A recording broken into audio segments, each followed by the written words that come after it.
Soaring Mouse, first one in. Welcome, welcome. Glad you're here.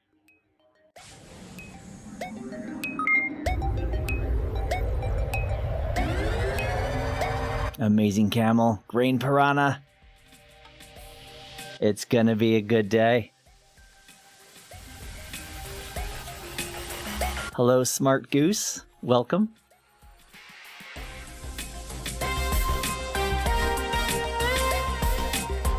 Hello, Eliza. Creative Lemur, Speedy Sea Lion, Glowing Badger. Great to have everybody here.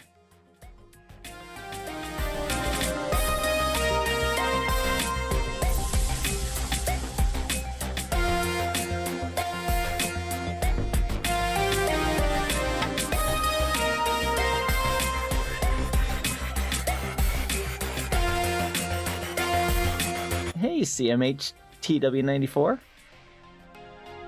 and Ephigene and Durtech and Adeline, maybe?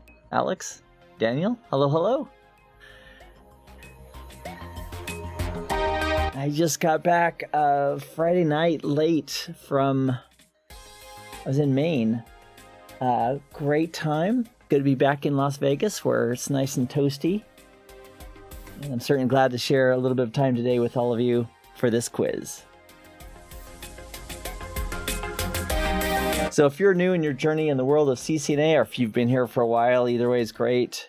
This channel is dedicated these days to helping individuals learn the technologies on the Cisco CCNA. So my name is Keith Barker. If this is our first time meeting, welcome, welcome. If you want to set your schedule for study, every Saturday at 10 a.m. Pacific time, I hold an office hour on Discord, which is free. There's a link in every video. And it's just an hour from 10 a.m. Pacific time to 11, where you can ask questions if you have them about what you're studying or want some insight. And then every Sunday at 11 a.m., we have this quiz. And yesterday in the office hour, somebody recommended, hey, how about IPv6? We haven't done that in a few months. So here it is.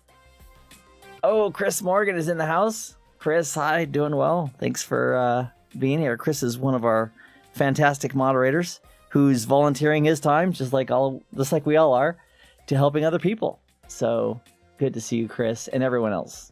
Good to see you. All right, Benjamin's here from Mozambique. I've never been there. Would like to someday. Raining cats and dogs here in the UK, says CMH TW94. Just don't step in a poodle. Kenneth is here from Nigeria. Welcome. And the game pin, Manny's asking, is in the upper, on the top right-hand side of the screen. Jaeger's here from Morocco. Norwich. Chris is from Norwich. Oh, it's Chris. Hi, Chris. Landerman is in the UK. Jay Strict is in Michigan. Mahed is here from Algeria. First time. Glad to have you. And if you are brand new, if you're serious about, or even if you're not serious, if you're working towards your CCNA, if you have the availability on Saturdays at 10 a.m. for the Discord server, the office hour, and 11 o'clock a.m. on Sundays, Pacific time, for this quiz, or one like it regarding CCNA topics, set your schedule. It's a lot of fun. I know I benefit every time I have an office hour or an online quiz. Even though I'm a double CCIE and I've been doing IT for about 30 years, I still learn something new or different or insightful almost every session. So I'm right there along with you in the learner seat. And if I can do it, almost anybody can do it. I am super average. I just work really hard too. So average and consistency is an amazing combination. Being really smart, if you're that way, and being consistent is amazing too. But if you're not, you can still be consistent. So that's where I put myself. All right, Alex is in Algeria as well. Welcome, welcome. Simple enough, brand new. Glad to have you. All right, Mahid is saying, I already passed my CCNA. I'm here because why not? Fantastic. Always something new to learn. Landerman, same thing. Got my CCNA, but brushing up on IPv6. Rock and Ron is here from the UK. Good to have you here. Yeah, so Zachary, it's 813, but it's not 6795. It's actually 6195. That's the pin. Yeah, Jay Strict is helping us out there. Thank you, thank you. Gonzalo is here from Argentina. Manny's here from India. Welcome, welcome. And we're going to start here in about a couple minutes.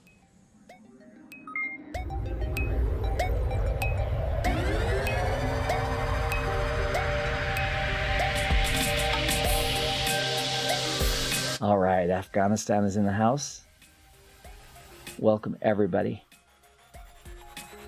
Gotti Gaming is asking, any CCI lab failed? If that's for me, yeah, I failed. I got my first CCI router switch.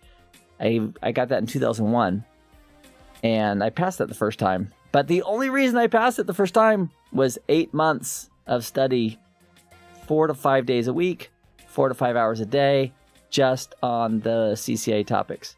So back in the day, we had a lot of topics that are now gone, totally gone, like token ring switching, data link switching, IPX stuff we don't need anymore. I don't use anymore. But the second one I took a couple years later, my CCI in security, I failed that twice because I was a little cocky. I was a little cocky going in. Yep, I should pass this. Nope, not unless you really get it. And so I failed one of those because of some basic BGP. Like on my CCI route switch, I had BGP down pat. I was ready. And then in my security CCIE, again, I failed twice on that one and got it the third time. But I failed because of other technologies other than security that because it's routing and switching and the fundamentals don't change. And so if a packet can't get from point A to point Z, no matter why, you're in trouble if you need a functioning network. So I actually got really upset with myself. I went back a second time for that CCI in security, failed it again. I said, I'm done. Get the world's smallest violin for this person. And I then just brushed myself off, got back up, studied for a few more months, and went back and got it. But it made me much better at security than I ever would have been had I just got it the first time. So, yep. Not easy, but worth it. Just like a CCNA. Not easy, but worth it. It's a great stepping stone. Vias is here. Oh, Vias, welcome, welcome. Wagner is here from Brazil. Fred is saying hi to everybody. Blendinator, a.k.a.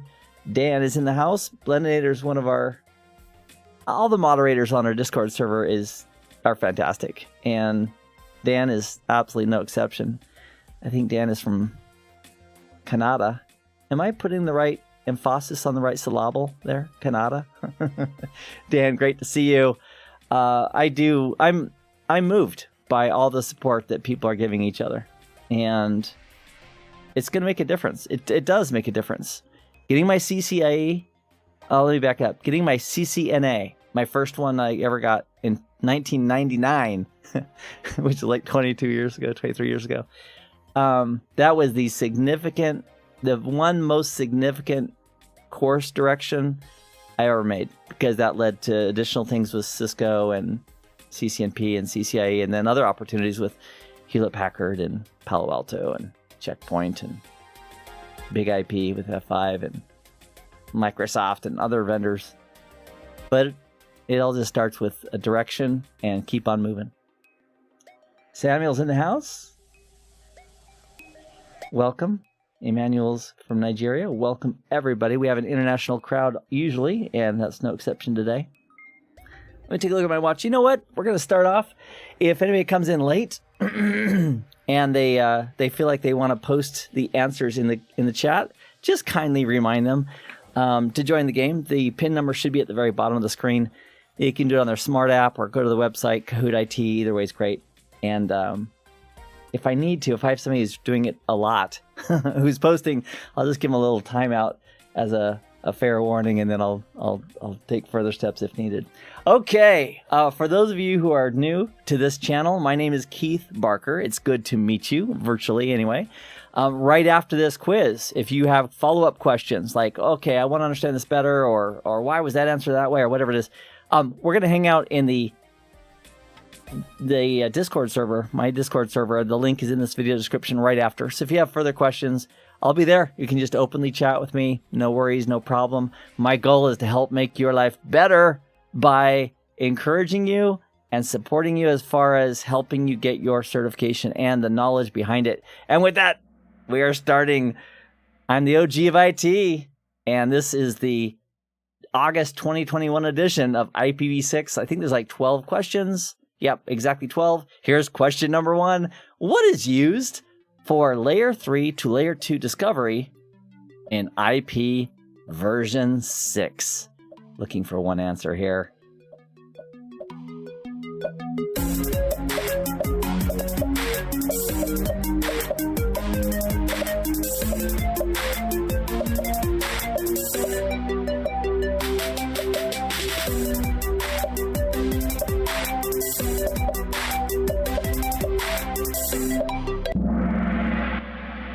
All right. What the heck is the question, and what the heck is the answer? Let me bring up a pen real quick and just verify this pen is working. And survey says it's not. Give me one moment. There we go. All right. So what is used for layer 3 to layer 2 discovery? Part of this scenario is, what does that mean? Well, a layer 3 is an IP address, whether it's IP version 4 or IP version 6. If you ever see just IP by itself, that's in Cisco land, that's referring to IP version 4. And if we're talking about IPv6, it'll usually be written as IPv6. So the question is, what is used for layer 3 to layer 2 discovery? So if it's layer 3, it'd be an IP address at layer 3 to something at layer 2. And that something at layer 2 is a MAC address, a layer 2 address, sometimes called a physical address. That's unfortunate because it's layer 2, and not layer 1. But if we want to do that in IPv4, we'd use ARP, Address Resolution Protocol, which got a few of us there, but there is no ARP in IPv6. Instead, and I gave a little bit away here, it's Neighbor Discovery Protocol is what's used in IPv6. And it goes something like this. A device on the network says, gee, I'd really like to forward a frame to another device on the same local VLAN, but I don't know the layer 2 address. So in IPv4, there'd be an ARP with a broadcast associated with that. But in IPv6, it does a neighbor solicitation. And it says, hey, I know somebody out here owns this layer 3 address. And it sends out a solicitation, and everybody in that network hears it.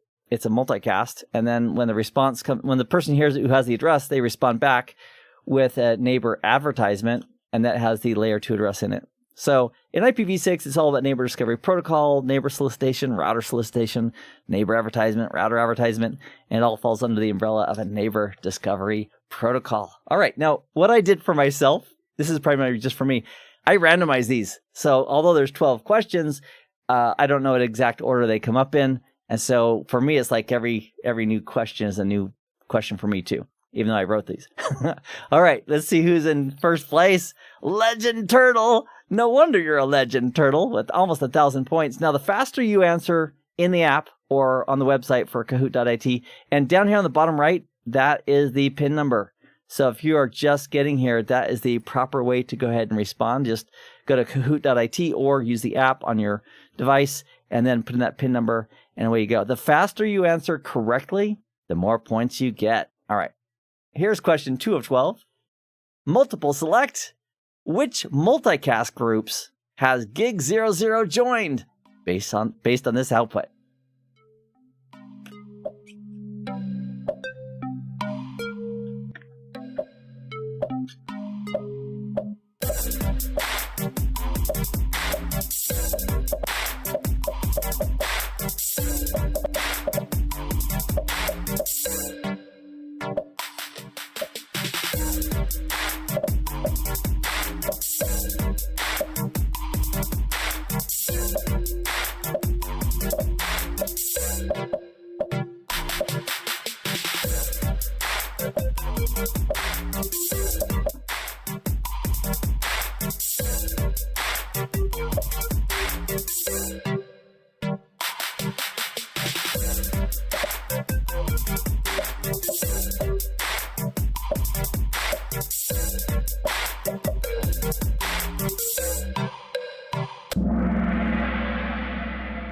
Okay, fantastic. We got some on red. Let's talk about those just for a moment, and then we'll move on. So not only are these quizzes fun and good and challenging, but they're also educational, with sometimes a brief tutorial after a question if I feel it's needed. So on this one, Gig 00, because there's no broadcasts in the world of IPv6, they use multicast a lot. And so multicast always starts with FF. Those are the first two characters with IPv6 for multicast. So FF, you see that, that's a multicast. And FF02, : 1, is everybody, EVERY, body. Everybody who's every interface, like you have a computer or a router or something else that has an interface enabled for IPv6, they're all going to join that group. So if I need to shout to everybody instead of using a broadcast, I can shout and destine to that multicast group, and everybody's listening to it. So does your IPv6 printer join that group and listen on that port or on that IP address? Yes. Does a server, does a router, everything running IPv6 is going to join that. And if you have IPv6 routing enabled, meaning I'm willing to route for other devices, like a Cisco router with IPv6 unicast routing enabled, it would also join this. And so that way, if a device on the network says, I wonder what network I'm on, it can send a router solicitation message. And guess which IP address it can send it to? That multicast, IPv6 multicast address. And because the router is listening on that, the router can do a router advertisement. Rah, rah, rah, rah, rah. An IPv6 router does rah, rah, rah. Lady Gaga can't sue me for that because that wasn't even close. All right. So that's multicast. Also, that's going to be helpful coming up in other questions. Also, let's just take a moment for hex. You got to love hex. Hexadecimal. So let's do decimal because this is points. This is like a gift of a point or two or 1,000 based on the questions that are coming up. So with decimal, let me clear that off. With decimal, let's start here on the left. We start with 0. Is that true? We start with 0? Yeah. How many ducks do you have in your backyard? 0. That's a number. So we start with 0, and then we go 1, 2, 3, 4, 5, 6, 7, 8, 9, and then what do? We carry the 1, we start over, then go to 10, and then 11, so moving forward. So basically we have 10 characters to play with, 0 through 9, and then we start carrying the 1 and bringing it over. With hexadecimal, it's actually, this is called base 10. And with hexadecimal, it's base 16. So the 10 there is the 10 characters we're playing with. And with hex, we start at 0. And it's like being in sales. You get up every day, you start at 0. Or if you're making content, it's like you get up every day, you start at 0. Make content, practice like you've never won, and perform like you've never lost. That's one of my goals. And the harder you work, the more consistent you are, the more progress you're going to make. And I know life is unfair. I do. We all start at different levels, and we're all different backgrounds and experiences. But I can tell you this, the more you work and the more consistently you make the effort over time, the better off you're going to be compared to doing nothing. All right, so with hex, we're going to start with 0, 1, 2, 3, 4, 5, 6, 7, 8, 9. And then with hexadecimal, we have 16 characters to play with. So that's 10, 0 through 9. And then we have A, B, C, D, E, and F. So that would be the equivalent of a decimal 10, 11, 12, 13, 14, 15. And if you think I'm doing this just for you, I'm also doing it for me because there's other questions coming up that are going to ask us to use this information. So there are these 16 characters, 0 through F, and that's why it's base 16 hexadecimal. So each of these characters in hex represents 4 bits. And so if you've been with me in Subnet Saturdays, if we take 4 bits, for example, 0 would be 0000 in binary, and F would be 1111, and E would be 1110. Yep, and going down. So if somebody said to you, for example, so behind the scenes, the first F is 4 1s, then the second F is 4 1s, then this is 4 zeros, and then the 2 would be a 0010. That's the 2 position. Just think of these like the lower 4 bits of an IPv4 address, and this is the 1's position, the 2 position, the 4 position and the 8 position. If you're like, what the heck is that even about? I would encourage you, before you get into IPv6, do yourself a huge favor and learn IPv4 subnetting. And I've heard it said a lot, like, oh, IPv4 subnetting is so hard, I can't do it. Well, that's why I created my Subnet Saturdays course on YouTube. It's free. It's 12 videos long. I did it over 12 Saturdays, and it breaks down step by step. So if you don't know about IPv4 subnetting, or you feel like I can't really do it on my own yet, check that out. Become an expert at doing it correctly and getting it done every single time. And then you can migrate that knowledge and bring it forward to IPv6. All right, let's move forward. Let's see who is in first place after question 2. It is, a kind of, followed by Great Hamster, Great Cat, 2 greats, Red Turtle, and Smooth Tiger. All right, here we go. Here's question 3. Which multicast group has Gig 00 joined? Oh my gosh. If you were present for the last answer, this might be easy.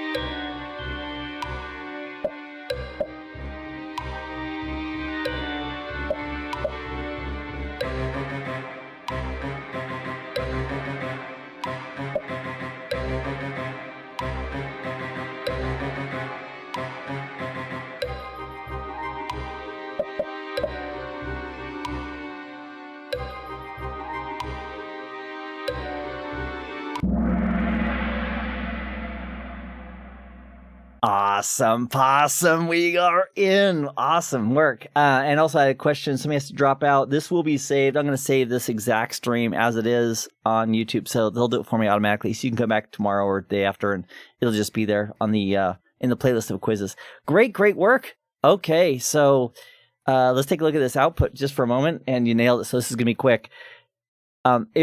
We did a show IPv6 interface brief. We did the do command because I'm in configuration mode on this iOS. And so the do command that lets you do a show command without having to drop out and then go back in.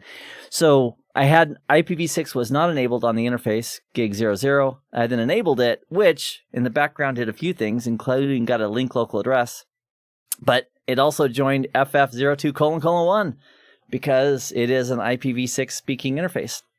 And furthermore, if we added the command IPv6 unicast routing and made it willing to do IP routing, it then would have also joined FF02::2.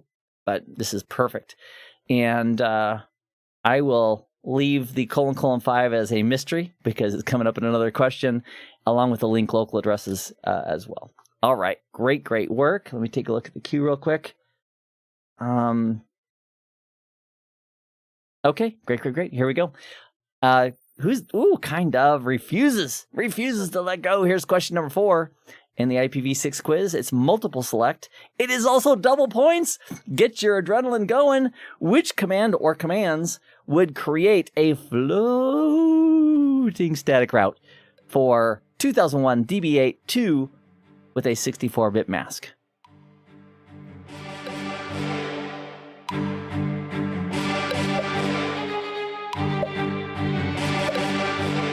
So in the interface, if it's multiple select, it's going to show you multiple select, then you click on submit. If it's just looking for one, you just click on the one answer and it's done.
And Ben, thanks for the comment. This counts for Cisco CEUs, right?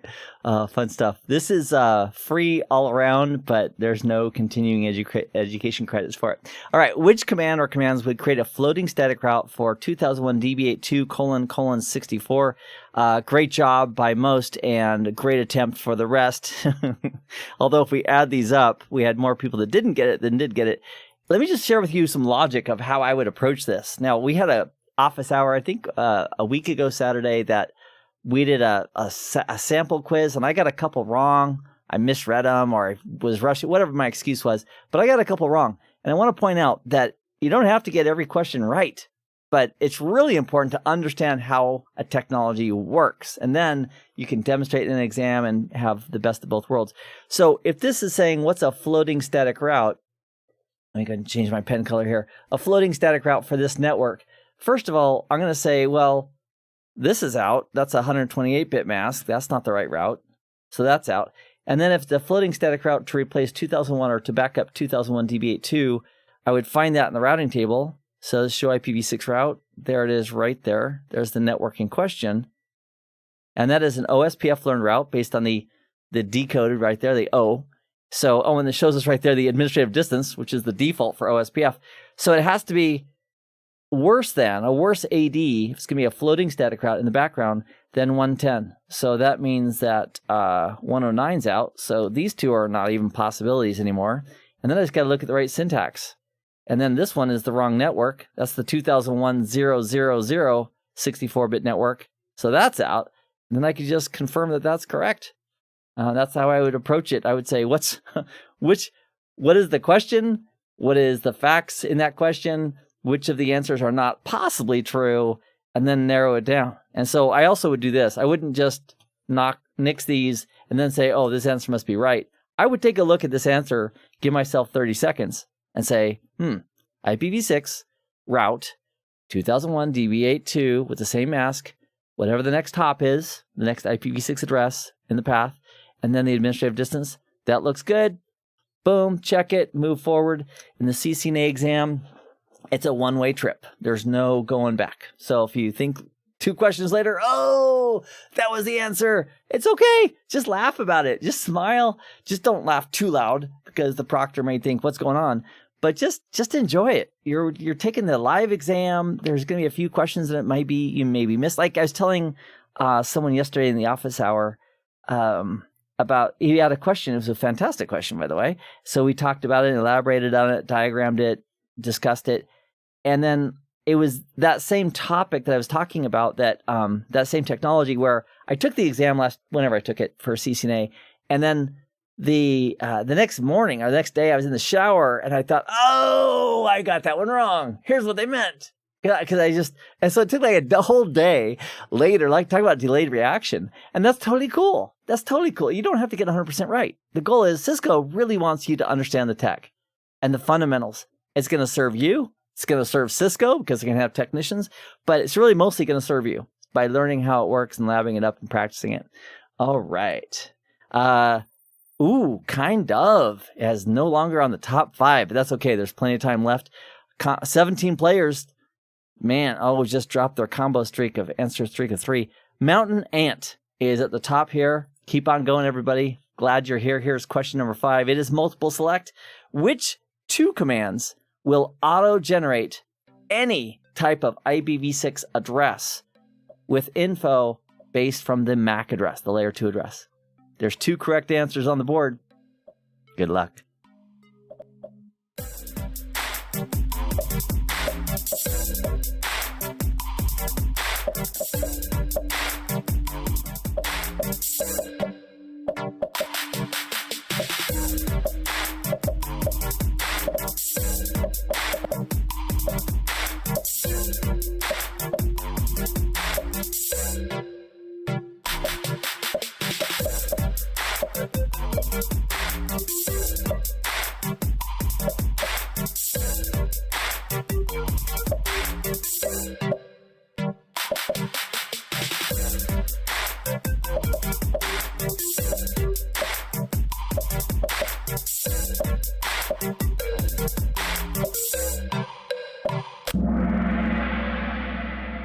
All right. Well, that's interesting. I think it's interesting. I'll tell you what I think is interesting here. And that is that we have a majority of people on a correct answer. And we have very few people on the other correct answer. Let's see. Which two commands auto-generate an IPv6 address from info from the MAC address? So let's imagine... let me check out the media real quick. What did I show here? Oh, nothing. All right. So let's imagine that we have a MAC address of 0012. I'll put a dot there. Now, MAC addresses, sometimes they're written off 2 characters. They're hexadecimal, by the way. 2 characters and a colon, or 4 characters and a period. It doesn't really matter. Depends on the vendor. There's no hard and fast rule of doing it. I think Cisco often represents it with 4 characters, and then 3, 4, 5, 6, and then 7, 8, 9, 10. 10. I chuckle because I just got done talking about hex. Okay, 1, 2, 3, 4, 5, 6, 7, 8, 9, 10, 11, 12 characters. So 12 characters, and each represents 4 bits, equals a total of 48 bits. All right, so let's assume this is, let's pick our computer. It could be the one you're on right now. Maybe it's a mobile device, maybe it's a laptop. It could be running Linux or Windows or Mac OS or Android or iOS, doesn't matter. It's got a layer 2 address associated with the network interface card. And so what happens in the background is when IPv6 is creating one of its, with this guy right here, this address is an IPv6 layer 3 address. And when we set that up in the background, it's also going to create a link local address. That's FE80. That's how it starts. And that's a link local address. So it's still a layer 3 address. But for that link local address, for the back half of the host portion, it's going to take the MAC address, split it in half. It's going to flip the 7th bit, and it's going to add FFFE in the middle of it because this is only 48 bits, and we need to have 64 bits for the host portion. I've got some great videos on this too. So if you're new to this topic and want to look at it, check out, go to my CCNA playlist, free here on YouTube. I've got over 200 hours of content. If you can get through all that, you certainly are a good sport. But I would pick out the ones that you want, that you need. I also have a playlist just for the quizzes, which is also very, very helpful, I've been told. And I also have a playlist just for the Subnet Saturdays. But when we have an IPv6 address, it's going to create a link local address using this methodology in the background. Sometimes that logic is referred to as EUI. 64 something identifier, unique, extended unique identifier. I don't even care. But EUI 64 does the magic of taking the layer 2 address, splitting it down the middle, injecting FFFE, flipping the 7th bit, and then that becomes the host address. So this is an IPv6 address that would also trigger a link local address to be made using this method. This is also an IPv6. Oh, that one explicitly says use EUI 64. And this one right here, this is actually creating a link local address. So it wouldn't have to automatically create a link local address using this method in the background if that's what you're creating. So that one's out for that reason. And this, this isn't the right syntax for that. So here, what happened here is we're specifying the actual full IPv6 address, see the ::1. We're not leaving any ambiguity there. It's 2021:8, a whole bunch of zeros and a 1 in the last character position. And because we're specifying the entire address there, there's no, this syntax would fail because we're not asking to use EUI 64 for this address. We're actually specifying it out. All right, so awesome. I'm not going to tell you what this is yet, FD, because there's another question coming up, which somebody's going to get some points on for that. All right, moving on. Here we go. Mountain Ant, still on top. Question 6 of 12, having a good time, feeling confident, learning all the time. Here it is. Which commands, on their own, can auto-generate an IPv6 address?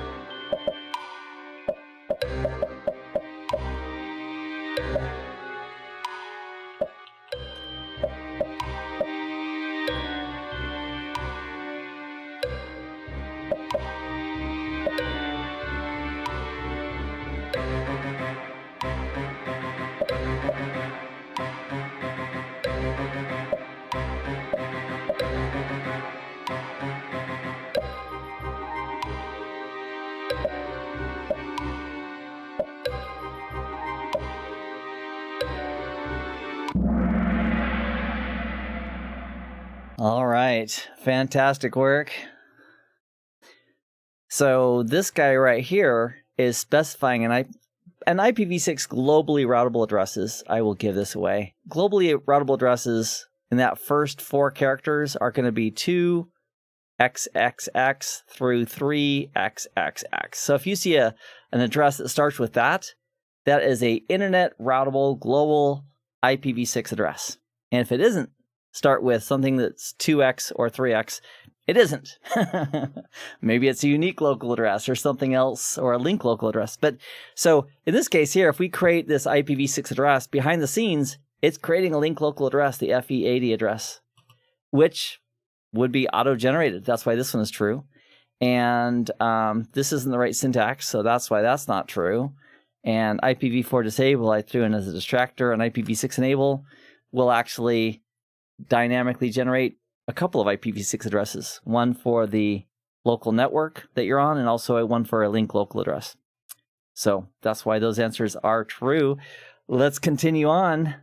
Next, and the great lemur, followed by mountain ant, lucky hare, smooth tiger, and green piranha. We're halfway through. Here we go. Question number 7, multiple select. Which 2 factors caused gigabit 0/1 to join the group FF02::5? Great question. Looking for 2 exact answers.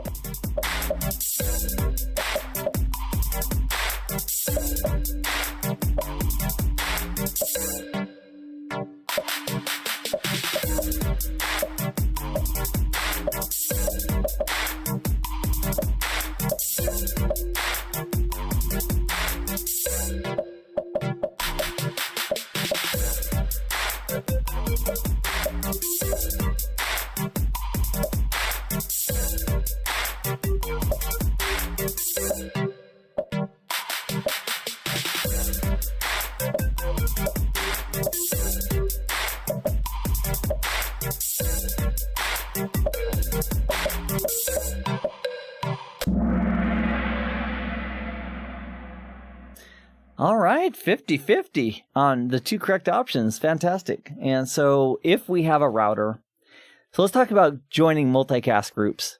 If we enable IPv6 on an interface, any interface, could be a mobile device, Android, iOS, laptop, desktop, server, router, whatever, switched virtual interface on a multi-layer switch. If we enable IPv6 on the interface, we join the multicast group of FF02::1. Think of it like tuning in a radio station or tuning in with a radio, listening for a certain frequency so you can hear it. Because all IPv6 devices need to or want to be able to, receive requests with neighbor solicitations and so forth, they all join FF02::1. If they are doing routing, meaning they can act as an IPv6 router for something else, meaning not just their own traffic, but they can take a packet from somebody else and then forward it, they are going to join FF02::2. If we enable a dynamic routing protocol, specifically OSPF for IPv6, which is OSPF version 3, is going to be FF02::5, which is why this answer is correct. And then also if the router is a designated router, it would also join this group, FF02::6. So 5 if you're an OSPF speaker, 6 if you're a designated router. So IPv6 is enabled, which would be required for OSPF to be enabled. So those are the 2 correct answers. All right, here we go. And I thank you, Mohammed. I do have quite a few IPv6 videos on my channel too that are, I think, pretty good, pretty direct, and enjoy them. Okay, great, lemur. First place. Here's question number 8. We are getting down to the wire here. IPv6 addresses, starting with what can be routed internally, meaning in an organization, but not externally, meaning not globally, on the global internet.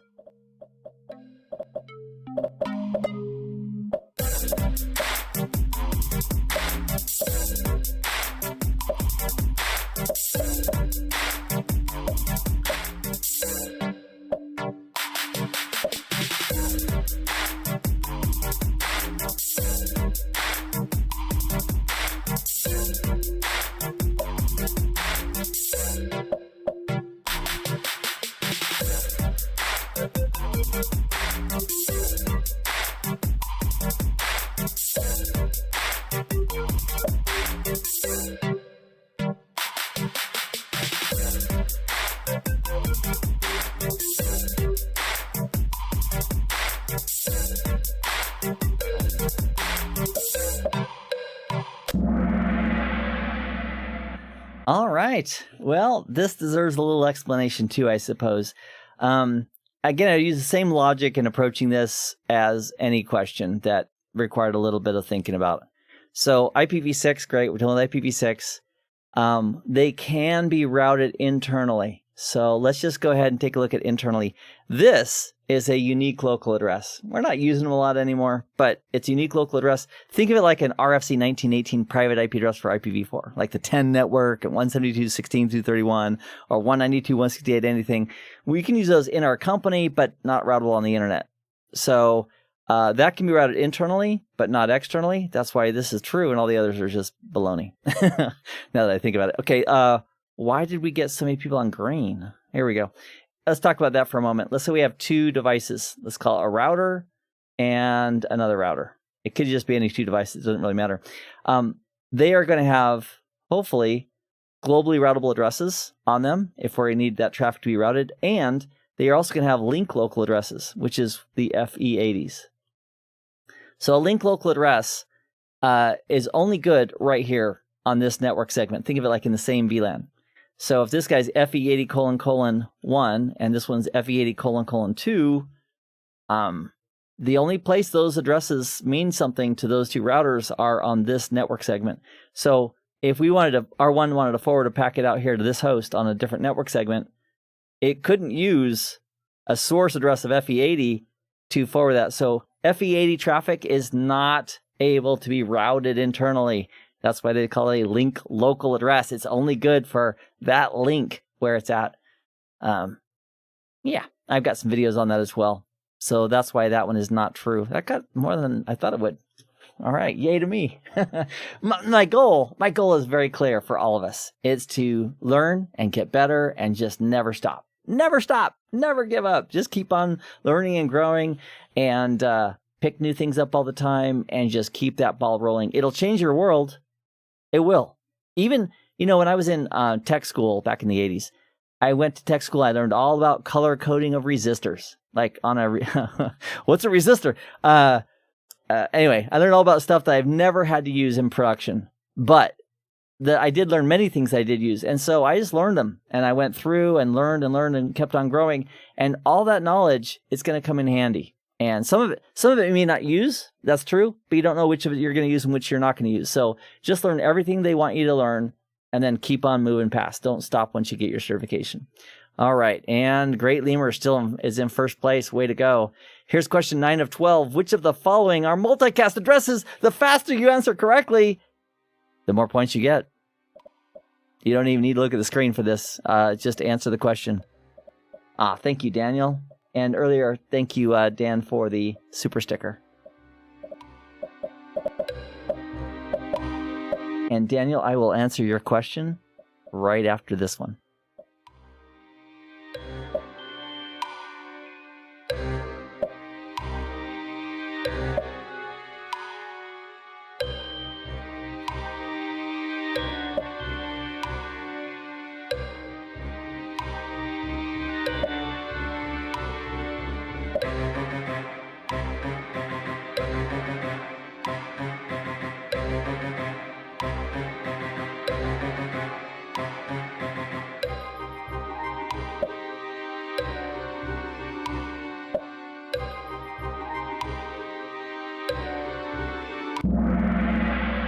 Oh, my heart is soaring. I'm so tickled.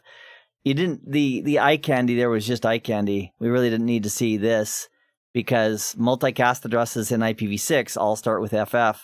Boom, boom. Daniel, to your question, you have your Network Plus and you registered for the CCNA.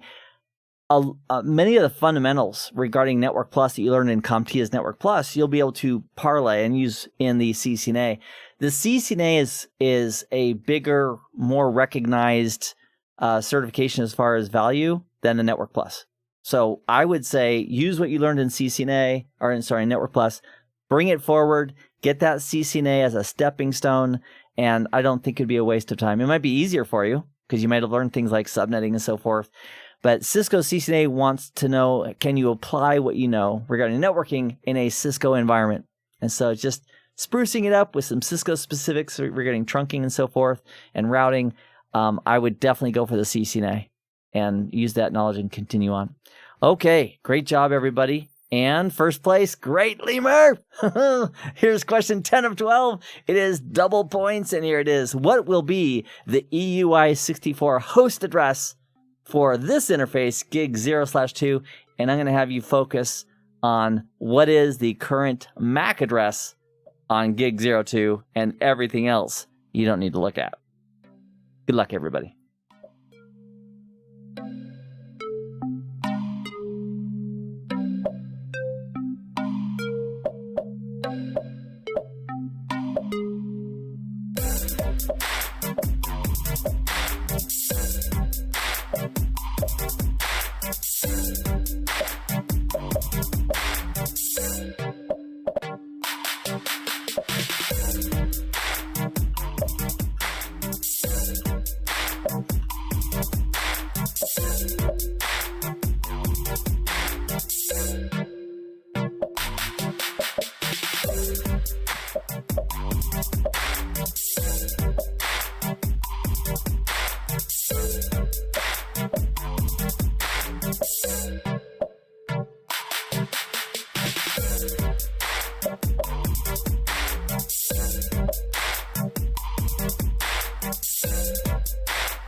All right. Well, let's talk about that for a moment. This is one that doesn't come naturally, but it does come with a little bit of practice.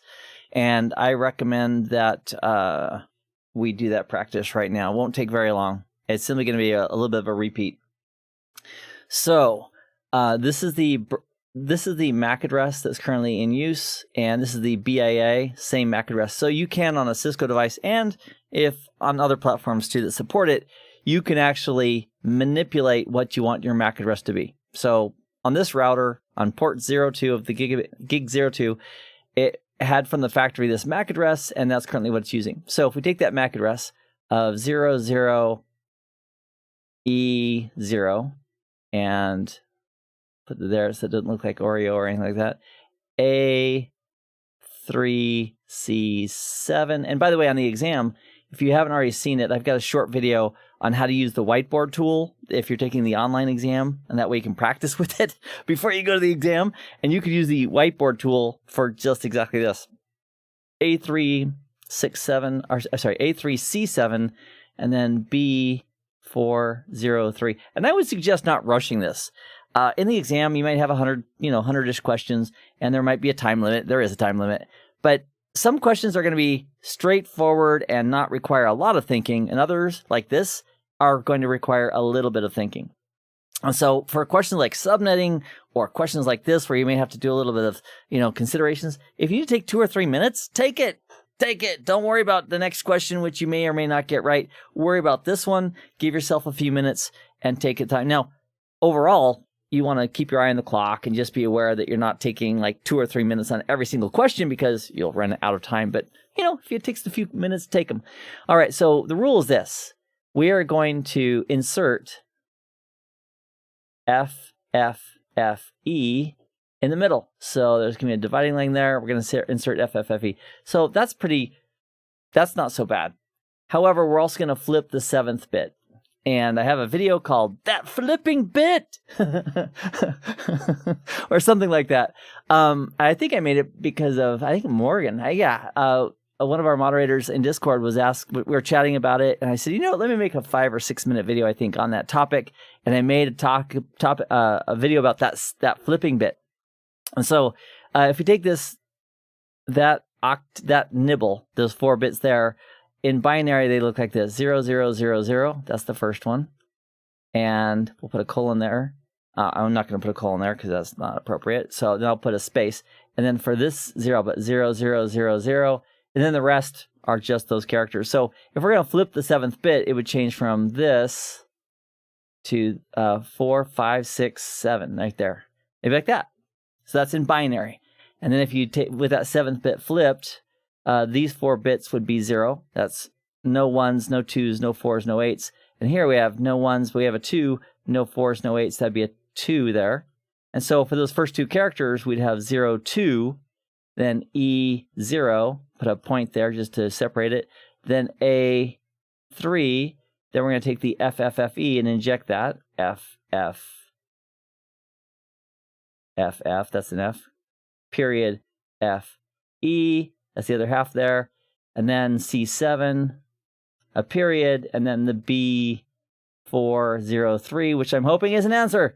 And then I left off the leading 0 because you don't have to put a leading inside that grouping. You don't have to put of an IPv6 address. You don't have to add that additional one. So I'll just put those colons in there, which they should be. So 02E0, A3FF, FE, C7, B403, and we now have our modified EUI64 dynamically created host address. That's a parlor trick. This is a parlor trick. In the real world, are you have to do that? Probably not, just to be honest with you. I can't ever think of a time when I had to say, gee, I wonder which host this is. And I think I have to calculate its EUI64 host address. Never. However, understanding how it works, once you do it, Cisco wants you to know it. It's in the blueprint as far as, host addresses for IPv6. And this is definitely in that category in the blueprint. So if you learn how to do it, it might take, 30 minutes. You own it, practice it a few times, and then demonstrate that you can do it. And then if they ask you again in Checkpoint, or they ask you again in HP or Palo Alto or something else, you know how to do it. It's going to be the same with any vendor as far as the EUI64. All right, let me take a look at the queue. All right. And I think we're good to go. Let me go ahead and, let's move on. We have just 2 more questions. Great Lemur is at the top at this moment, but 5 players have reached an answer streak of 4 in a row. And I'm so glad you're all here. Thank you for spending a few minutes with me today. This one is double points. Which first 8 bits could be used for a globally routable IPv6 address? And Tyler C., I'm talking to you. So glad you're here, and everybody.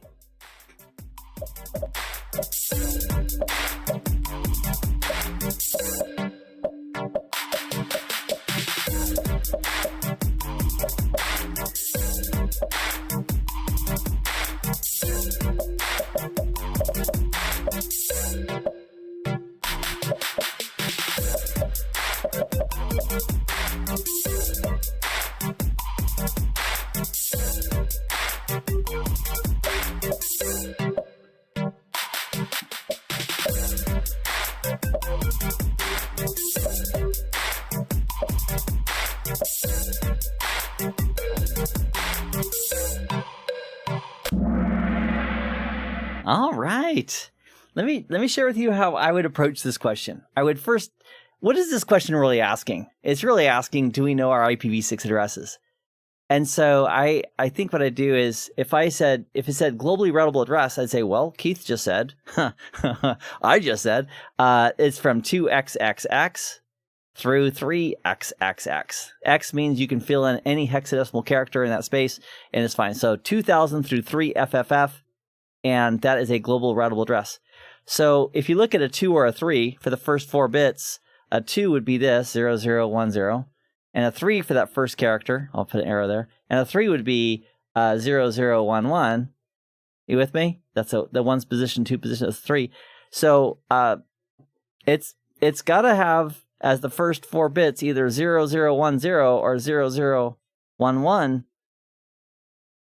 And Keith just said these are all multicast, FF. Well, the all 1s is an F, so if they start with F, that's not a globally routable address.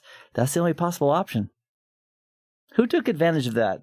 I want to see, because that was worth quite a few points, especially if you nailed it quickly. And Great Lemur holding strong. Mountain Ant is back. Red Turtle, Awesome Lemming, Kind Dove. We have one last question. This is it.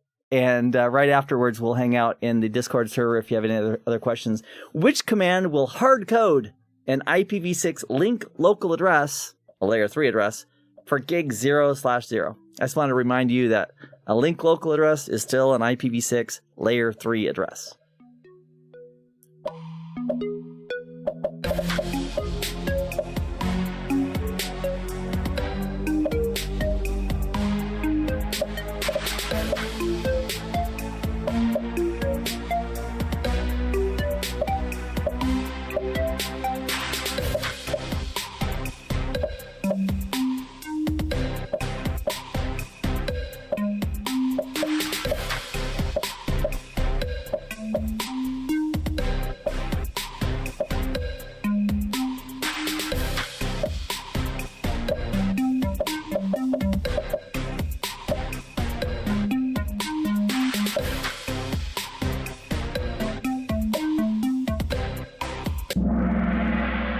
All right. The red answer is correct because that's the right syntax for it, and all the others are wackadoodle or wrong.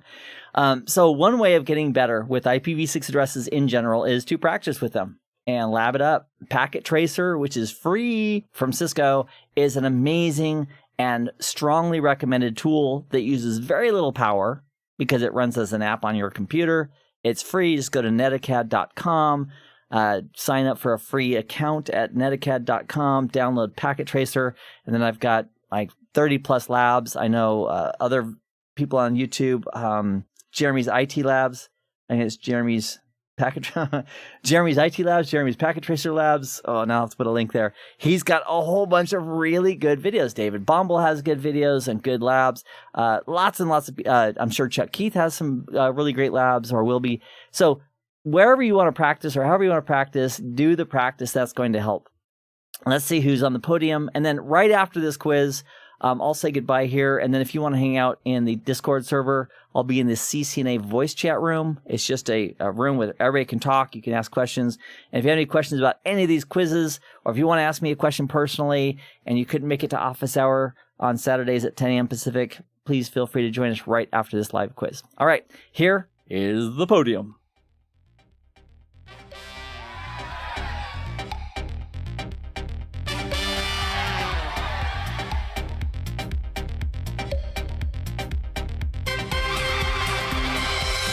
All right, congratulations. And Jay Strict is asking how many players in the quiz today. I'd have to look at my other console for that. We have about 163 people who are streaming, and I think close to 80 or 90 who are actually playing the game, which is fine. And if you are getting some value out of this, let other people know. Spread the word. I'm here every Saturday on the Discord server for free, and also here on the YouTube channel streaming every Sunday at 11 a.m. with a quiz like this one. Also, no charge for that. I'm happy to help you in your journey in building your skills. It can and will make a difference for you. And my goal is to help you in any way that I can with that learning and with the motivation and get it done. All right. Also, if you're looking at the live stream right now and interested and got value out of this or want to join us again, schedule your calendar. Just put on your calendar every Sunday, 11 a.m. Pacific. Join us here. And also, if you like the video or if you got value out of it, don't hesitate to hit like, because that just gives other people a clue that, hey, this might be something that you could use as well. All right. Oh, Daniel, thank you for that comment. All right. And also, let me get a little bit of feedback from you. Oh, before the feedback, these were some room for improvement. This, out of the 12 questions we had, 9 of those questions were fairly difficult for most people. So the very toughest one was the which two commands auto-generate an IPv6 address. We had 3% correct on that. And then the other 8 here were these as well. All right. Well, I also want to thank in the Discord server yesterday in the office hour for the recommendation from the group about, hey, let's do an IPv6 quiz again. And I don't know when IPv6 is going to be the dominant protocol on the planet. I don't. I was told that 10 years ago that it was going to be. I mean, IPv6 has been out for more than 2 decades, or very close to 2 decades. That's a long time. And it keeps, it's something you need to know, something you need to be aware of, something you need to be familiar with, how to configure and work with it. And when the time comes, when you need that skill regarding IPv6, if you have it, that'll be valuable to you as well. All right, let me send you out with some love music here, and we'll be in the Discord server if you want to follow up with the chat. Again, thank you very, very much for your participation today. And if I can help you with motivation, or with answering a technical question, or giving you insight on how technology works regarding CCNA, I'm here for you. Thanks, everybody, and I'll see those who are going to be in the Discord server. I'll see you there in a moment, or I'll see you in the next live event, whenever that is. Take care, and again, thanks, everybody. Bye-bye.